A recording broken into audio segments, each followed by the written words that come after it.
សួស្តីអ្នកអមម៉ូដៃថ្មីទាំងអស់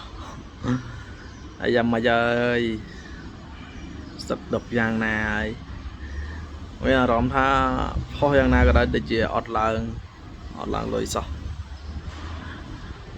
ធ្លាប់តែ 1K 2K អញ្ចឹងម៉ាស៊ីន2សេនហើយឥឡូវ 1K ហើយអត់បានម៉ាស៊ីនទៀតហើយក៏ទៅដូចជានឿយណាយជាមួយនឹង content របស់ Facebook ហើយយើងខំផុសដែរប៉ុន្តែធ្វើម៉េចបើវាអត់ឡើងលុយហើយមានតែងាកទៅហៅ YouTube វិញហើយ YouTube មើលឃើញគេធ្វើច្រើនហើយលទ្ធផលក៏វាសមប្រកបដែរហើយបើ Facebook វិញពិបាក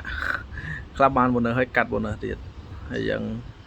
ពេលខ្លះ view ធ្លាក់សឺតតែម្ដងយ៉ាងទៅជំរឿសមានតែងាកទៅហៅ YouTube វិញហើយកាត់នៅក្នុង YouTube វិញចាំមើលតើ YouTube ប្រែប្រួលបែបណាទៀតពីព្រោះតើ Facebook ប្រែប្រួលរហូតចឹងណាហើយយ៉ាងបងប្អូនមិនចង់ឲ្យបងប្អូនថាទៅធ្វើ YouTube វិញទៅមិនចឹងទេបើសិនជាបងប្អូនណាដែលពួកគាត់ធ្វើហើយផុស YouTube ហើយបានផលក៏ផុសទៅហើយផុស Facebook ហើយបានទឹកប្រាក់ច្រើនក៏ផុសទៅក្នុងFacebook ដូចធម្មតាទៅចោះអានេះក៏តែជាការគិតរបស់ខ្ញុំទេព្រោះថា Facebook ឥឡូវវាដូចអ្នកគ្នាបានឃើញហើយដៃថ្មីដែលគាត់ទើបតែបើក monetize ហើយគឺផុសឡើងតែម្ដងអត់ដឹងថាមកពីបញ្ហាអីទេហើយយ៉ាងបើសិនជាបងដែលគាត់ផលិតវេទិកាយូរហើយបើដឹងពីមូលហេតុថាហេតុអីបានជា view យើងវាធ្លាក់ជាកំហុកតែម្ដងហើយជួយណែនាំពីក្បាច់ថាហេតុអីត្រូវធ្វើម៉េចព្រោះថាដៃថ្មីគឺអត់ងាយដឹងទេដឹងតែផុសទេផុសច្រើនវាមានអ្នកមើលច្រើនអីចឹងទៅក៏បានលុយច្រើនតាមហ្នឹងទៅប៉ុន្តែបើសិនជា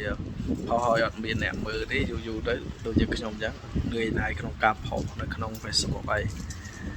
តែយ៉ាងអត់មានអីច្រើនទេគឺមានតែទៅផុសនៅក្នុង YouTube វិញលេង YouTube ម្ដងទៀតមើលបើសិនជាលេង YouTube ហើយវាសមប្រកបចឹងមានន័យថាបិទ Facebook ចោលយើងទៅលេង YouTube ម្ដងចង់ដឹងមើលមានបងប្អូនណាចង់ងាកចិត្តទៅ YouTube ដូចខ្ញុំទេក៏មិននៅខាងក្រោមនឹងផងហើយ Facebook